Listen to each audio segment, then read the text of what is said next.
Bago nga pala tayo magsimula is magandang araw muna sa lahat ng mga kababayan nating Pilipino sa kamanandakon ng mundo. Sa mga hindi nakakakilala sa akin, ako nga pala si Kuya Mike. Marami akong pangarap at gustong gawin sa buhay. Kung natatandaan nyo guys, sa last na video natin is nagtanim tayo ng mulberry pero direct na tinanim agad natin sa lupa. So ngayong araw naman guys is magtatanim tayo. Itatanim muna natin yung mulberry sa pot, papubuhayin muna natin bago natin itatanim dun sa farm. So based on my experience kasi guys is mas maganda talagang buhay muna yung tanim bago mo itatanim sa lupa. So yan yung base sa mga experience ko guys. So yung mulberry na pala na yan guys is kinuha lang natin dito sa ating bakod sa ating bahay, sa ating munting bahay. So yun yung kagandahan guys, kung meron tayong mga material na bago itanim natin dun sa farm is maganda itatanim muna natin dito sa bahay para at least meron tayong mapagkukunan ng mga itatanim natin dun sa farm. So yan yung mulberry na yun guys, hindi lang mulberry yung ating tanim dyan sa ating munting bahay, meron din tayong Madre de Agua, meron din tayong lambuntal, lansones, calamansi na mga material na pwede natin gamitin, na pwede natin itanim dun sa ating munting farm. At wag kalimutan guys, kung magpapabuhay kayo ng mga mulberry ng mga itatanim nyo, so wag nyo munang paarawan kasi nga siguradong mamamatay yan guys. So yan, tinanim muna natin yung mulberry na yan, tapos ilalagay muna natin sa mga silong guys na hindi muna matatamaan ng araw. So maliban pala sa mulberry guys is meron din tayong mga tanim na mga bonsai. Yan talaga yung mga first na kinagustuhan ko na tanim before nung nag-aaral pa tayo ng high school. So yan, diniligan muna natin na wag kalimutan na diligan. Tapos yung mga ibang tanim na yun guys is yan yung mga bagong tanim natin guys sa silong muna ng bahay para hindi maarawan, para sure na sure yung kanyang buhay. So meron din tayo dyan mga sampalok. Tapos maliban dun guys is nagdilig na rin tayo ng ating halaman kasi halos ilang araw na talagang hindi umuulan dito sa aming lugar, dito sa province ng Aklan. So halos umaaraw na talaga, isang linggo na. So halos tuyot na tuyot talaga yung mga pananim natin. So nagdilig na rin tayo sa harap ng ating bahay. So yan, dumaan niya dyan si Ante kasi nagtanong siya na kalalaki ko daw tao mahilig daw ako sa tanim. Sabi ko naman is mas okay nang mahilig sa tanim kaysa naman mahilig sa mga bagay na wala namang pakinabang, diba? Charot! So yan guys, pagkatapos yung pala natin sa tanim is dito na naman tayo sa ating munting tindahan na pinapagawa. So yan, yung tindahan niya pala na yun guys is ginagawa natin yan once a week, dapat meron tayong ma-improve dyan. So yan yung mga ginagawa natin sa isang linggo. So yan, naghalo nga pala tayo dyan ng semento.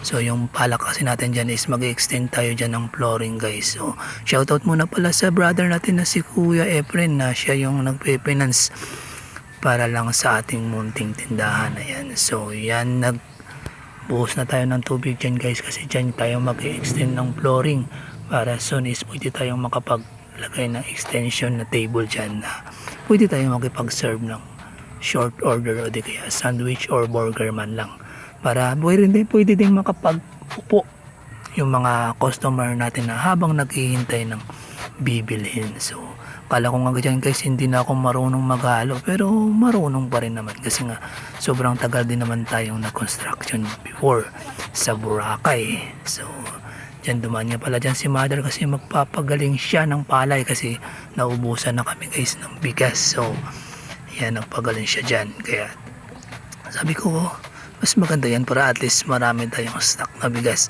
Yan yung kagandahan dito sa probinsya guys, na kung meron kang palay hindi ka na mahihirapan sa bigas.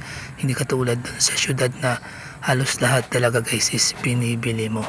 So yan pala guys is nag-extend na rin pala tayo dito sa kabila. So halos dyan na lang sa kabila guys yung i-extend natin. So yan, sinimula na natin yung paggawa dyan. Pero akala ko nga hindi na tayo marunong humawak dyan ng rodila guys.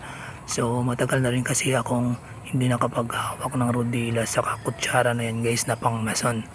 So tawag pala din guys is pangmason. So yan yung expert natin before nung nagtatrabaho tayo, labor tayo ng mason. So yan talaga yung inaaral ko guys, na matuto ako kahit konti sa pagmamason para at least pwede nating pakinabangan sa pagdating ng panahon. So yan nga, napakinabangan niya natin, nagagamit natin guys. So hindi nyo natatanong, so sa bahay namin guys ako lang nagfinishing ng loob ng bahay namin.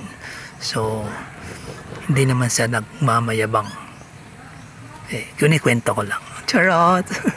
So yun guys, tapos na nga dyan, kailangan muna natin yung ipapatuyo kasi nga pag ganyan kasi pag pinilit natin yan is makangit na yung kinalalabasan yan. So yan yung ating ginawa dyan is wala na akong maisip na sasabihin sa inyo. So yan, pagkatapos ng pala doon sa harap guys is ginawa na rin natin dito sa gilid ng tindahan na to, sa gilid ng wall na to, kasi nga merong mga butas dyan. So inayos na rin natin para smooth na smooth yung galaw. So yung kinuha na natin yung forma para at least pwede na nating islant dyan sa gilid na yan guys, para yung tubig is pumunta dun sa baba. Tapos dito guys, yun pala yung sikreto guys ng mga malakasang mason guys na tinuro sa atin, yung foam. Yan yung pangpakinis guys ng kung magpipinish kayo ng semento. Yan, tinapos na rin dito sa harap, tapos yun sa gilid inayos na rin natin. Yan pala yung mga technique guys, mandaya daw tawag dyan. Yan yung mga pangdaya ng mga mason, yung foam na ginagamitan nila ng foam. So yan, finish na natin. Yan na pala yung finished product guys. So malayo pa, pero at least po unti-unti guys is meron tayong nasisimulan. So yan pala guys yung aming munting tindahan na pinapagawa. So marami-rami pang gagawin, kaya abangan nyo na lang. So matagal-tagal pa talaga to bago matapos. So yun, nag-order nga pala tayo ng plywood para at least bukas araw ng linggo is meron din tayong gagawin. So nagtira na rin tayo dito sa kabila para at least finish na lahat. So yun guys, hanggang dito na lang muna siguro sa kamananda ko ng mundo. Basta ikaw ay Pilipino, mag-ingat ka palagi. God bless and have a safe sa lahat.